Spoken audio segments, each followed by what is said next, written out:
कि भर दिन घूमते रहलिए, भर दिन घूमते रहलिए नया राम के लिए। कहल गल से मैथिल छी मिथिला बास हमर जग में हमरा सनक भाग जेकर। मैथिल छी मिथिला बास हमर जग में हमरा सनक भाग जेकर।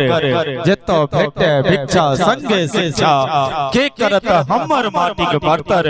मैथिल छी मिथिला बास हमर, मैथिल छी मिथिला बास हमर। आओ सुंदर से मिथिला वर्णन से सब गोटे आनंद ल रहल चलो।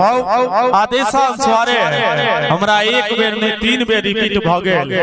जस सब पहिने ओ गीत अपने सब सुनाबी हमरा कि 2 दिन के छुट्टी ल क किया गांव में लिए। 1 महीना रह जइयो त कहत बाजार खसुआ के कोनो काले रोजगार नहीं छे, घर में घुस गेलिए। आ जो दिल्ली बम्बई चल गेलिए त कहत जे 2 दिन के छुट्टी ल क किया एलिए। मर्द के सरकार कतौ से ने जगह पर रहत। आ जो अपना सब भैरगर कनिया भेट गेल तो बुझियो मर्द के और स्थिति खराब रहते। बेचारा के उगते उगते चिन्नी के पट्टा जका जे कतो रास्ता खराब रहा, पाछू में कनिया भैरगर या अपने हल्लू चित हैंडल उठ गेल। और चली ज्योति दी सागरा जो सुंदर संगीत अपने के समक्ष रखा है कि 2 दिन के छुट्टी ल क किया गांव में कि भर दिन घूमते रहलिए, भर दिन घूमते रहलिए नया राम के लिए।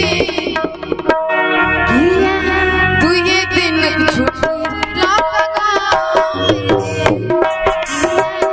2 दिन छुट्टी ला गांव में।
और बड़ा सुंदर है प्रस्तुति नीक लगले सब गोटे के त एक बेर कनी जोरदार से थपड़ी बजा दियो ने ओना हमरा आदेश भेटलिए जे 5-7 मिनट के लेल ए कार्यक्रम के विराम दिए और ओकर बाद फिर 101 सुंदर प्रस्तुति लो 101 सुंदर गीत संगीत लो और पाठक जी के कहलिए ना